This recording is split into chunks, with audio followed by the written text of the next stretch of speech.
শ্রীমদ্ভাগবতম তৃতীয় স্কন্দ সপ্তদশ অধ্যায় ঊনবিংশ শ্লোক। ওং নমো ভগবতে বাসুদেবায়।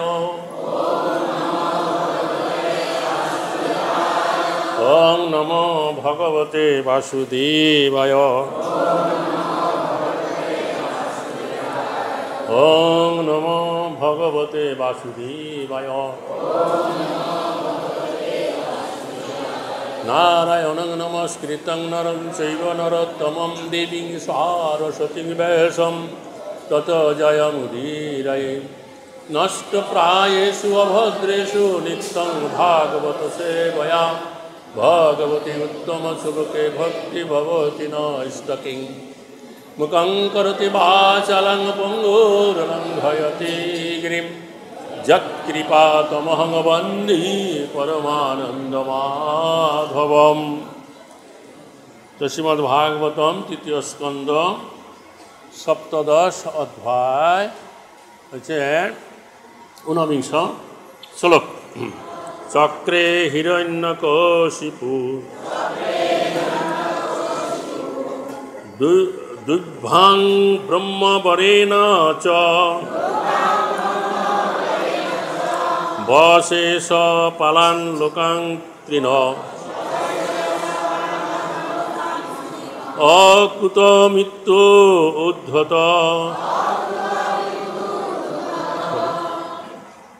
অনুবাদ এবং তাৎপর্য ছিল প্রবাদ কর্তৃক। তো জ্যেষ্ঠ পুত্র হিরণ্যকশিপু ত্রিভুবনে কারোর কাছে মৃত্যুর ভয় ছিল না, কেননা সে ব্রহ্মার কাছে বর লাভ করেছিল। সেই বরের প্রভাবে সে অত্যন্ত গর্ব উদ্ধত ছিল এবং ত্রিভুবনকে আয়ত্ত করতে সে সক্ষম হয়েছিল। সবাই বলুন। তো জ্যেষ্ঠ পুত্র হিরণ্যকশিপু ত্রিভুবনে কারো কাছে মৃত্যুর ভয় ছিল না, কেননা সেই ব্রহ্মার কাছে বর লাভ করেছিল। সেই বরের প্রভাবে সে অত্যন্ত গর্ভোদ্ধত ছিল এবং ত্রিভুবনকে আয়ত্ত করতে সে সক্ষম হয়েছিল। তাৎপর্য, তো পরবর্তী অধ্যায়গুলিতে দেখা যাবে যে হিরণ্যকশিপু ব্রহ্মার সন্তুষ্টি বিধানের জন্য কঠোর তপস্যা করেছিল এবং তার ফলে অমর হওয়ার বর লাভ করেছিল। প্রকৃতপক্ষে কাউকে অমর হওয়ার বর দেওয়া ব্রহ্মার পক্ষে অসম্ভব, কিন্তু পরোক্ষভাবে হিরণ্যকশিপু বর লাভ করেছিল যে এই জড়জগতে কেউ তাকে বধ করতে পারবে না। পক্ষান্তরে বলা যায় যে যেহেতু সে মানে কি হিরণ্যকশিপু বৈকুণ্ঠ লোক থেকে এসেছিল, তাই তাকে বধ করবার ক্ষমতা এই জড়জগতে কারোর ছিল না। ভগবান স্বয়ং আবির্ভূত হয়ে তাকে হত্যা করতে চেয়েছিলেন। তো জড়জাগতিক জ্ঞানের উন্নতির ফলে মানুষ অত্যন্ত গর্বিত হতে পারে, কিন্তু তার পক্ষে জড় অস্তিত্বের চারিটি তত্ত্ব জন্ম, মৃত্যু এবং ব্যাধির কবল থেকে মুক্ত হওয়া সম্ভব নয়। তো হিরণ্যকশিপুর মতো ক্ষমতাশালী এবং বলিষ্ঠ ব্যক্তিও যে তার নির্দিষ্ট আয়ুর অধিক কাল বাঁচতে পারে না, এর মাধ্যমে জনসাধারণকে শিক্ষা দেওয়াই ছিল ভগবানের পরিকল্পনা। কেউ হিরণ্যকশিপুর মতো বলবান এবং গর্ব উদ্ধত হতে পারে এবং ত্রিভুবনকে তার আয়ত্তাধীন করতে পারে, কিন্তু তা সত্ত্বেও কারো পক্ষে চিরকাল বেঁচে থাকা অথবা লুণ্ঠিত দ্রব্য নিজের কাছে রাখা সম্ভব নয়। কত সম্রাট ক্ষমতার শীর্ষে আরোহণ করেছিল, কিন্তু আজ তারা সকলেই বিস্মৃতি গর্ভে হারিয়ে গেছে। সেটাই হচ্ছে পৃথিবীর ইতিহাস। হরে কৃষ্ণ। এখানে তাৎপর্য সমাপ্ত হইল। তো এই অধ্যায়ের নাম হচ্ছে ব্রহ্মাণ্ডের সর্বদিকে হিরণ্যাক্ষের বিজয়। হরে কৃষ্ণ। তো এখানে দেখা যায় যে এই যে হিরণ্যকশিপু একজন ব্রহ্মার অমর হওয়ার জন্য ব্রহ্মার কাছে অনেক তপস্যা করেছিল মন্দার পর্বতে গিয়ে। এখানে প্রভুপাদ তাৎপর্য বলেছেন যে পরবর্তী অধ্যায়গুলিতে বা শ্লোকগুলিতে সেই কথা বর্ণনা করা হবে কীভাবে এই হিরণ্যকশিপু তপস্যা করেছিল এবং ব্রহ্মা আবির্ভূত হয়ে তাকে বর প্রদান করেছিল। তো ব্রহ্মা আবির্ভূত হয়ে হিরণ্যকশিপুকে বলেছিলেন যে তুমি কেন আমার দর্শন অভিলাষী হয়ে এইরকম কঠোর তপস্যা করে চলেছ, তুমি কি চাও? তখন হিরণ্যকশিপু চাইলেন আপনি আমাকে বর দেন আমি যেন অমর হতে পারি, এই জগতে চিরকাল বেঁচে থাকতে পারি। তখন ব্রহ্মা বলেছিলেন যে দেখো আমি এই বরটা কাউকে দিতে পারি না, তুমি এই বরটা ছাড়া অন্য কোনো বর চাও আমি তোমাকে দেব।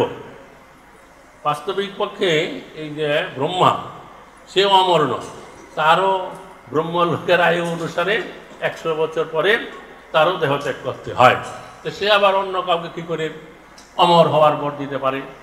তখন বললেন তুমি এই বরটা ছাড়া আর অন্য যে কোনো বর তোমার ইচ্ছা তুমি চাইতে পারো, আমি তোমাকে দেব।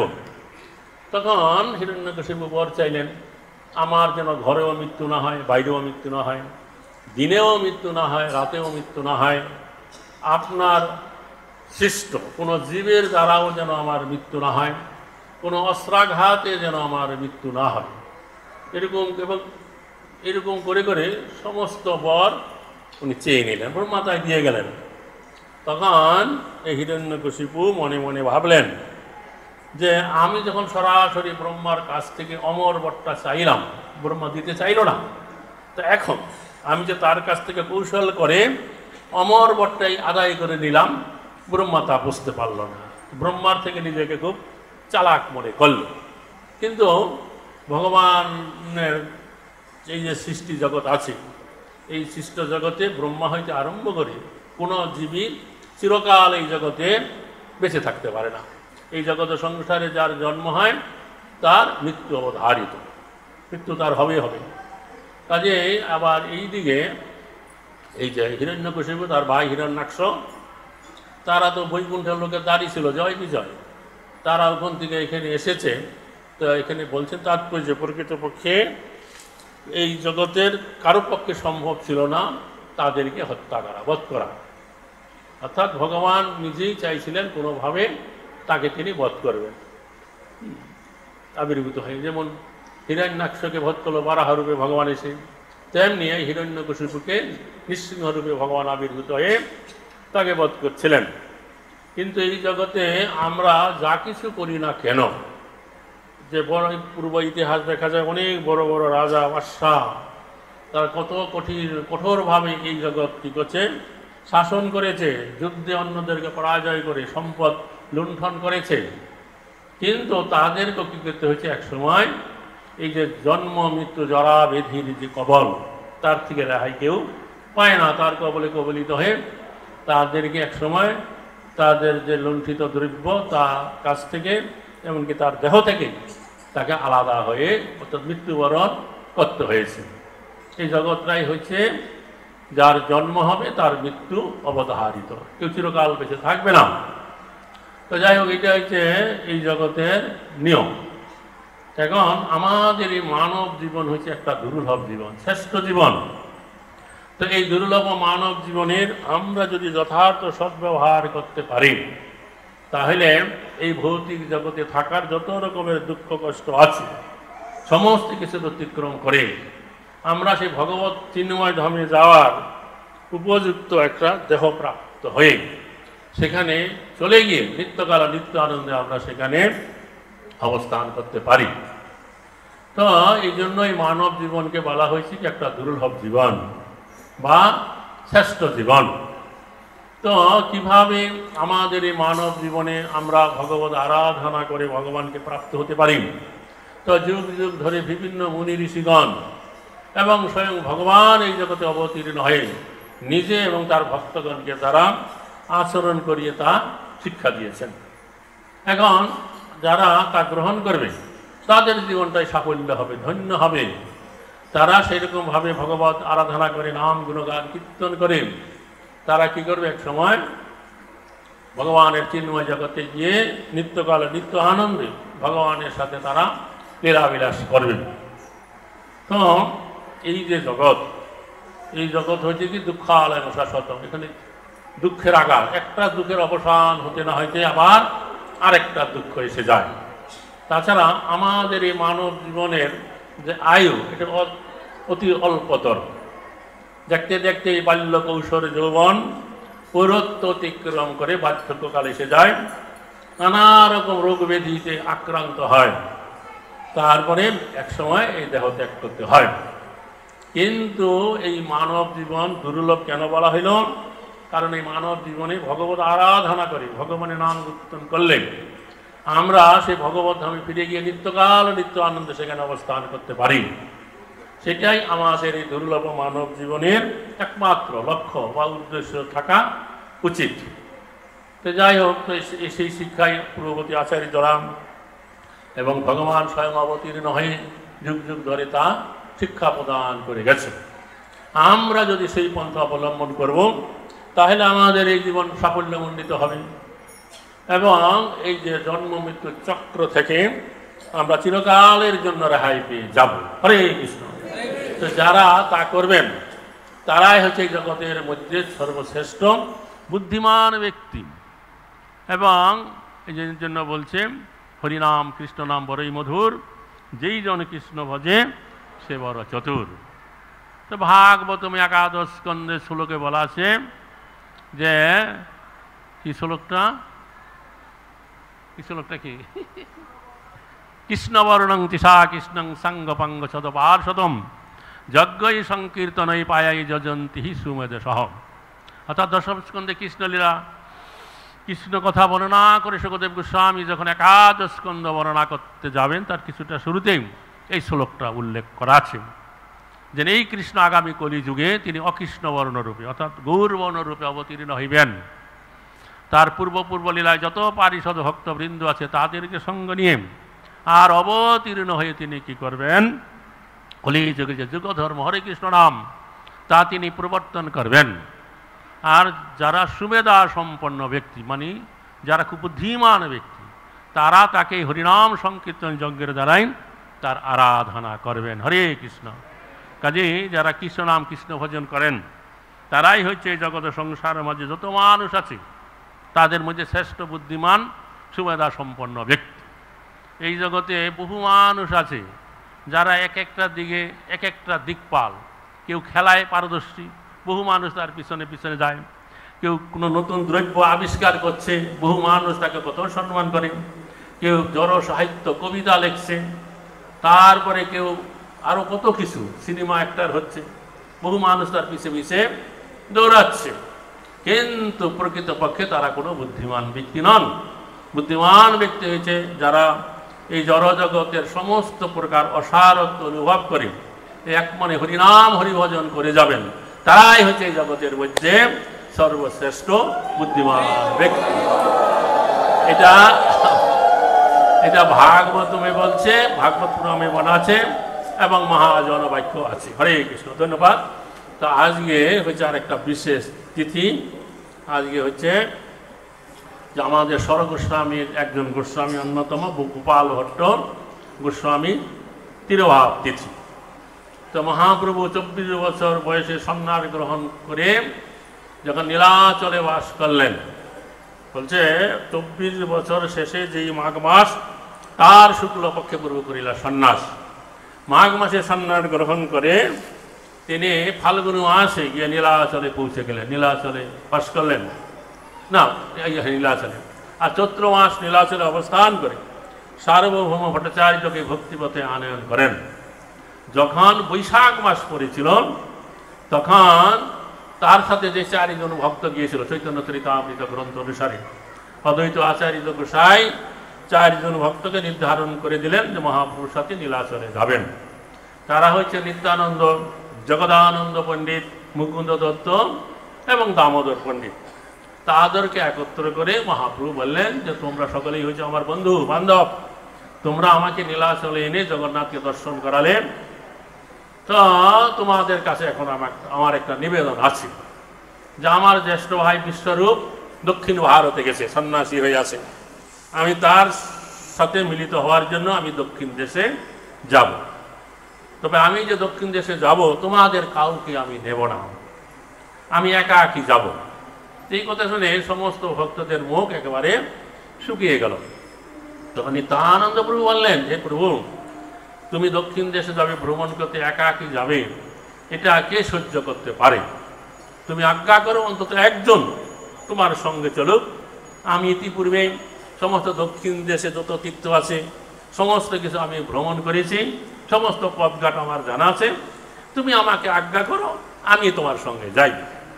তখন মহাপ্রভু বলে, না, তোমাকে নেওয়া যাবে না। কারণটা কি? কারণ হচ্ছে, দেখো, আমি কাটোয়াতে সন্ন্যাস গ্রহণ করে আমি ইচ্ছা প্রকাশ করেছিলাম যে আমি বৃন্দাবনে গিয়ে নিভৃতি নিকুঞ্জে হরিনাম হরিভজন করে কাটাবো। তো তুমি আমাকে কি করলে ভুলে ভালাইয়া শান্তিপুরে নিয়ে এলে। আবার এই নীলাচলে আসার পথে তুমি কি কাণ্ড করলে যে আমি সর্বস্ব ত্যাগ করে একমাত্র সন্ন্যাস দণ্ড আমি গ্রহণ করেছিলাম, সেই সন্ন্যাস দণ্ড ভেঙে 3 খণ্ড করে তুমি ফেলে দিলে। কাজে তোমাকে নেওয়া যাবে না। তোমার অত্যাধিক আগ্রহে স্নেহে আমার যাত্রা ভঙ্গ হয়ে যায়, আমি যা করতে চাই তা করতে পারি না। তো এইভাবে মহাপ্রভু এই যে মুকুন্দ দত্ত, জগদানন্দ পণ্ডিত, দামোদর পণ্ডিতের এই দোষ বর্ণনা চলে, তাদের গুণ বর্ণনা করলেন যে তোমাদের কাউকে নেওয়া যাবে না।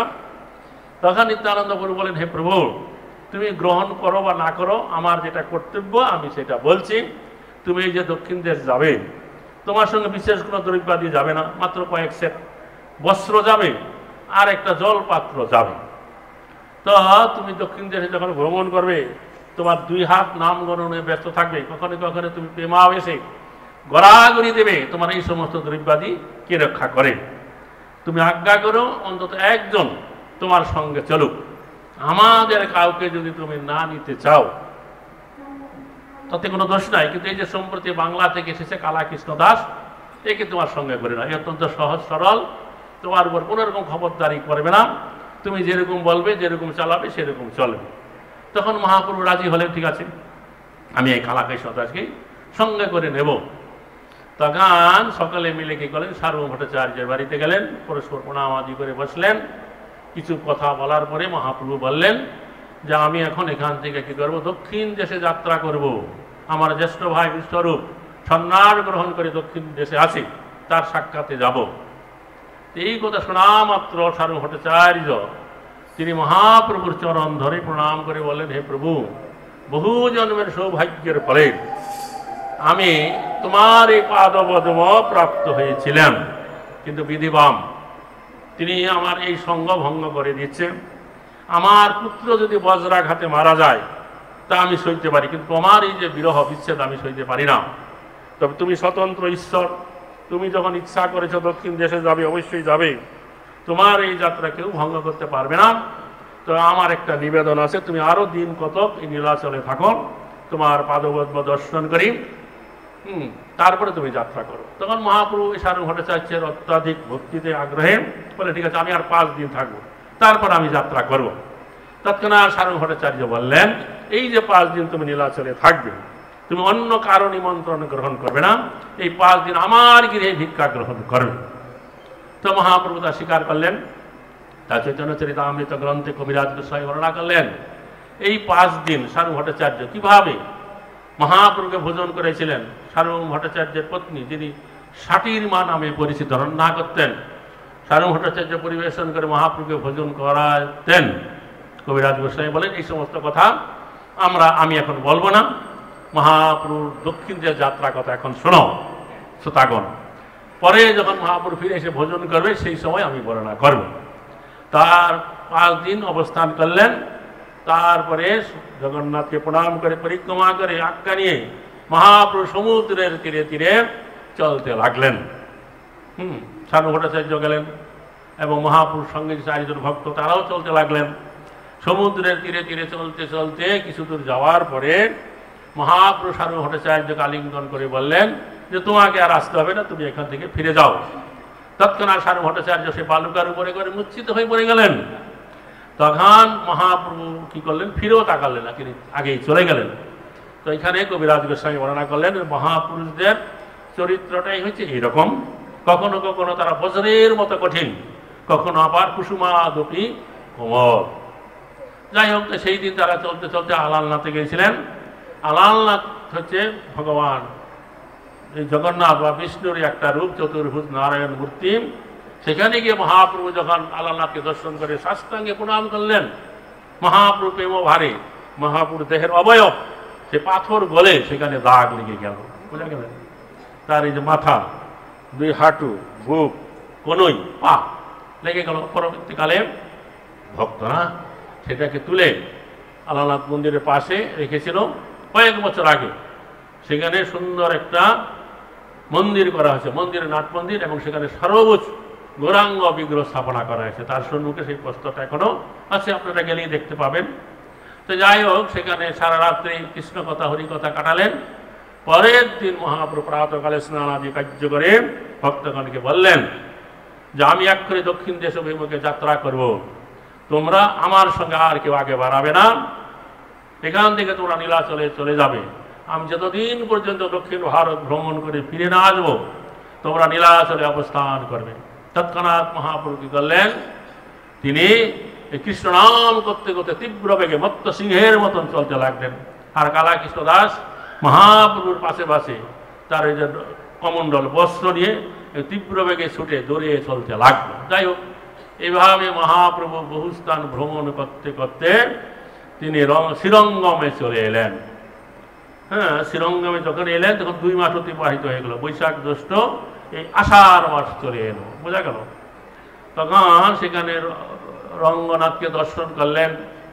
তখন সেখানে ভেঙ্কট ভট্ট নামক একজন শ্রী সম্প্রদায়ের বৈষ্ণব ছিলেন। তিনি মহাপ্রভুকে দর্শন করে প্রণাম করলেন এবং আগ্রহ করে নিমন্ত্রণ করে মহাপ্রভুকে তার গৃহে নিয়ে গেলেন, বোঝা গেল। ভেঙ্কট ভট্ট রঙ্গক্ষেত্র।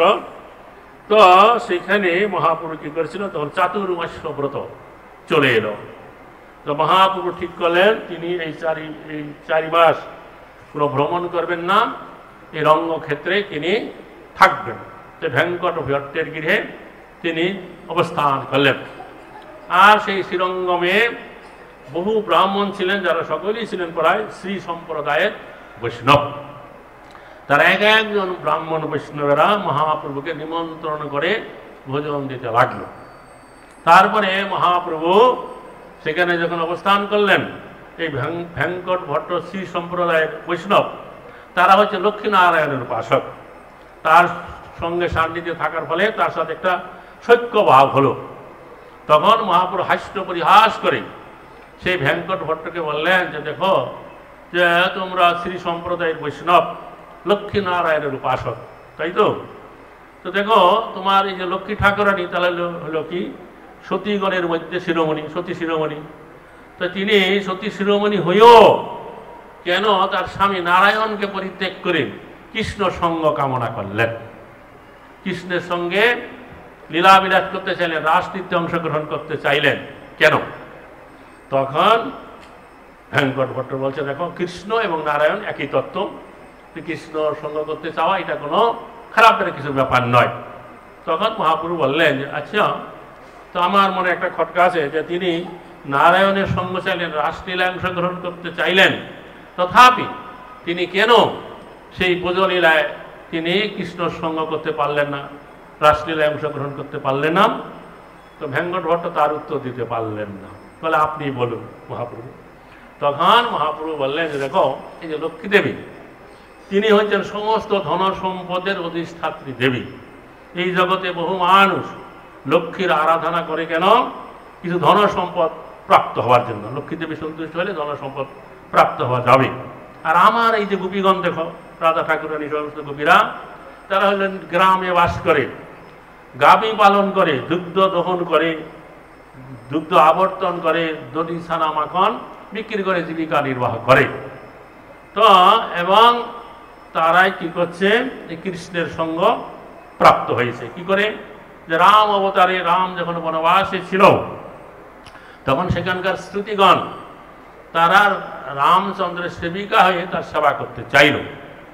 রামচন্দ্র বললেন যে না, এই অবতারে নয়, এই অবতারে নয়, আমি যখন দাপরে আসবো তখন তোমরা আমার সঙ্গ করতে পারবে।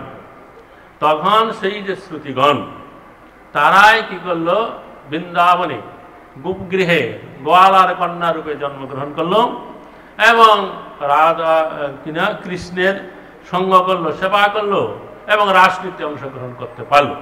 কৃষ্ণ কথা দিয়েছেন, এই যে মাধুর্য রসের ভক্তি যারা করবে তারা অবশ্যই কি করতে হবে, এই গোপিকাগণের আনুগত্য করতে হবে। গোপীর আনুগত্য বিনা এই মাধুর্য লীলায় কৃষ্ণের সঙ্গ কেউ করতে পারে না। তাই তোমার লক্ষ্মী ঠাকুরানী, তিনি তো বৈকুণ্ঠের অধিষ্ঠাত্রী দেবী, তো তিনি কি করে সামান্য গ্রাম্য বালিকা গোপীগণের অধীনে থাকবেন?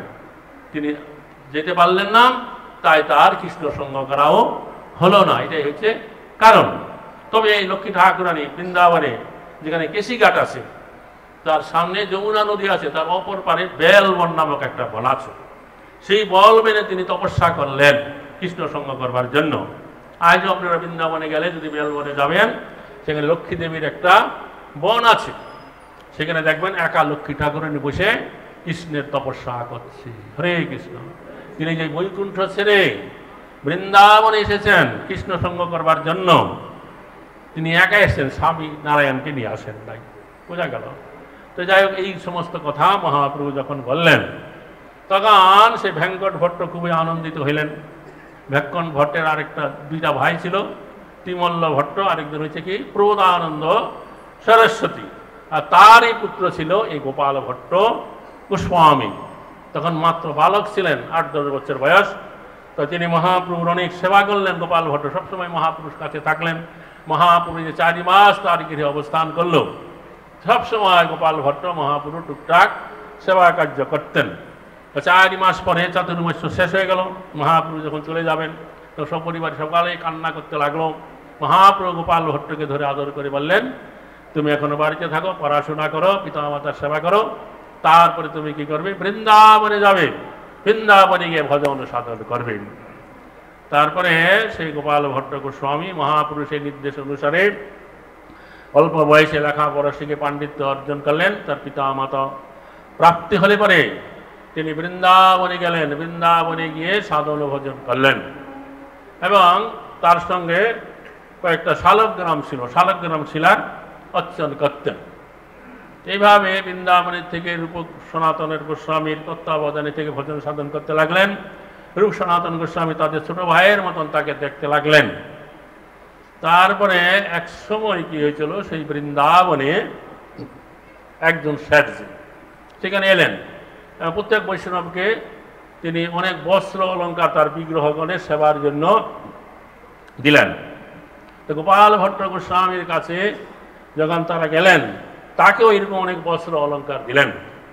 ওই সমস্ত দ্রব্যাদি পেয়ে গোপাল ভট্ট গোস্বামীর মনে খুব দুঃখ হলো যে ভগবান আমার কাছে শালগ্রাম শিলা রূপে এসেছে, তাকে আমি এই সমস্ত বস্ত্র অলঙ্কার কিভাবে আমি পরাবো, অর্পণ করব। এরকম মনে দুঃখ করে রাত্রে যখন শালগ্রাম শিলাকে শয়ন দিয়েছেন, তো সকালবেলা স্নানাদি কার্য করে যখন শালগ্রাম শিলাকে জাগ্রত করতে যাবেন, তখন দেখছে সেই যে শালগ্রাম শিলার মধ্যে একটা সবচেয়ে বড় শালগ্রাম শিলা যেটা ছিল, সেটা একটা ফেটে সুন্দর কৃষ্ণ বিগ্রহ হয়ে গেছে। তখন এই সংবাদ প্রাপ্ত রূপ সনাতন আদি অন্যান্য গোস্বামীর এলেন। তারা সেই বিগ্রহ দর্শন করে খুবই আনন্দ প্রাপ্ত হইলেন এবং তারা সকলে মিলে তার নাম রাখলেন রাধা রমন। হরে কৃষ্ণ। বুঝে গেল? হরে কৃষ্ণ। রাধা রমন বিগ্রহ তিনি পাত্র প্রাপ্ত হয়ে গেলেন, তারই সেবা করলেন। তো বৃন্দাবনে এক সময় অনেক কি হয়েছিল, সেই যে মুঘল সম্রাট আওরঙ্গজেব অনেক অত্যাচার করেছিল, সমস্ত মন্দির বিগ্রহ ভেঙে দিয়েছিল। বিগ্রহগণ সেবকগণকে স্বপ্নে দেখা দিয়েছিলেন যে তোমরা আমাকে রক্ষা করতে পারবে না, মেলেচ্ছ যবনেরা আসবে, অনেক উৎপাত করবে, তোমরা রাজস্থানের যে রাজা, জয়পুরের রাজা দ্বিতীয় সিংকে খবর দাও, সে যেন এসে আমাদেরকে নিয়ে যায়। তখন সেই সমস্ত রাজা এসে সমস্ত বিগ্রহগণ পূজারীগণকে নিয়ে তারা চলে গেলেন।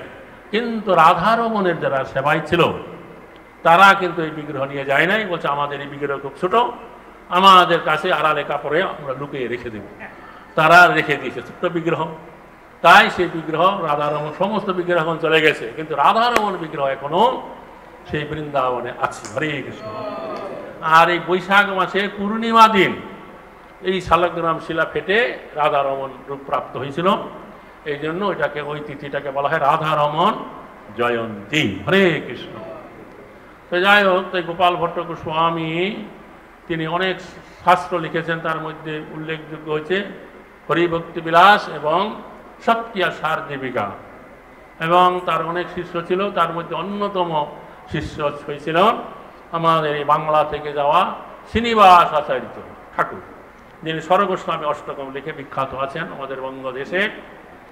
তো এই শ্রীনিবাস আচার্য ঠাকুর এবং নরোত্তম দাস ঠাকুর এবং শ্যামানন্দ বড়ু, তারা তিনজন তিন জায়গার থেকে গিয়ে বৃন্দাবনে একত্রে মিলিত হয়েছেন। এবং জীব গোস্বামী তাদের তিনজনকে একত্রে রেখে কি করেছেন, এই গোস্বামী গ্রন্থ শিক্ষা দিয়েছেন। তারপরে এক সময় শ্রীনিবাস আচার্য এই তিনজনকে নরোত্তম দাস আর জীব গোস্বামী আজ্ঞা দিলেন, এই যে গোস্বামীর এত গ্রন্থাবলী রচনা করে গেছেন, এই সমস্ত গ্রন্থাবলী তোমরা বঙ্গদেশে নিয়ে প্রকাশনা করে জনসমাজে প্রচার করো এবং মহাপুরুর বাণী প্রচার করো এবং শিষ্য গ্রহণ করো। তো এই তিনজন কিন্তু তিনজন গুরু শিষ্য ছিল। লোকনাথ গোস্বামী নরোত্তম দাস ঠাকুর দীক্ষা নিয়েছেন কার কাছে? লোকনাথ গোস্বামীর কাছে। আর এই শ্রীনিবাস আচার্য নিয়েছেন গোপাল ভট্ট গোস্বামীর কাছে। আর এই শ্যামানন্দ প্রভু এখানে আগে গৌরীদাস পণ্ডিতের শিষ্য হৃদয় চৈতন্যের কাছ থেকে দীক্ষা নিয়ে গেছেন। একত্রে তারা জীব গোস্বামীকে গুরুত্বে বরণ করে তার কাছে শাস্ত্র শিক্ষা করলেন। তারপর তিনজনকে একত্রে জীব গোস্বামী আজ্ঞা দিয়ে গোস্বামী বর্গের গ্রন্থাবলী দিয়ে বঙ্গদেশে প্রেরণ করেন। তো বাঁকুড়া বিষ্ণুপুরে এসে সেই গ্রন্থ লুট হয়ে যায়। শ্রীনিবাস আচার্য ঠাকুর সবাইকে যার যার স্থানে প্রেরণ করে প্রচার করতে আজ্ঞা দেন। তিনি সেখানে থাকেন এবং অনেক কৌশলে সেই গ্রন্থ উদ্ধার করলেন। তারপরে তার মা, তিনি যখন চলে এসেছিলেন তখন তার বাড়ি ছিল আগে এই নদিয়া জেলার চাখুন্ডি গ্রামে, কিন্তু তার দাদুর বাড়ি, মামার বাড়ি, মামা তো ছিল না, সেই চাখুন্ডি এখানে জাজিক গ্রাম কাটোয়ার কাছে। তখন যেহেতু তার কোনো মামা ছিল না, আমাদের হিন্দু ল অনুসারে কারো যদি কন্যা সন্তান থাকে, পুত্র সন্তান না থাকে, সেই কন্যা যদি বিবাহ হয়, তার যদি পুত্র হয় অর্থাৎ তার নাতি যদি হয়, তার তিনি মারা গেলে উত্তরাধিকারী সূত্রে সেই নাতি হবে সম্পত্তির উত্তরাধিকারী। তখন তিনি যখন বাড়িতে এলেন তখন তার মা বলল যে তোমার দাদু কত হয়ে গেছে, তুমি একমাত্র তার নাতি এই সম্পত্তির উত্তরাধিকারী, তুমি এখন থেকে জাজিক গ্রামে বাস করো। তখন শ্রীনিবাস আচার্য ঠাকুর দেখলেন যে এই চাকুন্ডি গ্রামটা গ্রামের ভিতরে, আর ওই জাজিক গ্রামটা হচ্ছে একবার রাস্তার পাশে কাটোয়ার নিকটে। সমস্ত আরও দেশের লোকেরা ওই জাজিক গ্রাম দিয়ে কাটোয়ায় গঙ্গা স্নান করতে আসে। আমি যদি জাজিক গ্রামে বাস করি তাইলে আমার মহাপুরুর বাণী প্রচার করতে অনেক সুবিধা হবে, বহু লোক যাতায়াতের পথে আমার সঙ্গে সাক্ষাৎ হবে। তাই তিনি তখন থেকে এই জাজিক গ্রামেই বাস করতে লাগলেন। এবং কিছুকাল পরে তার মায়ের বিশেষ অনুরোধে এবং নরহরি সরকার ঠাকুর তার পাশেই শ্রীখণ্ড গ্রাম, তাদের বিশেষ আজ্ঞায় তিনি বিবাহ করেছিলেন। হরে কৃষ্ণ। বোঝা গেল। তারপরে বিবাহ করবার পরে তিনি এরকমভাবে মহাপুরু বাণী ঘুরে ঘুরে প্রচার করতে লাগলেন, বহু মানুষকে তিনি দীক্ষিত করতে লাগলেন।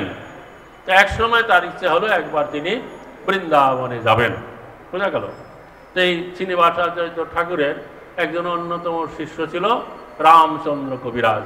রামচন্দ্র কবিরাজ কীভাবে ভক্ত হলো সে বিশাল হিস্টোরি আছে, পালকি করে যাচ্ছিল। যাই হোক, তারপরে তিনি বৃন্দাবনে গিয়ে তার গুরুদেবের সাথে সাক্ষাৎ করলেন, গোপাল ভট্ট গোস্বামীর কাছে, অন্যান্য বৈষ্ণবের কাছে আনন্দে বৃন্দাবনে ভ্রমণ করতে লাগলেন।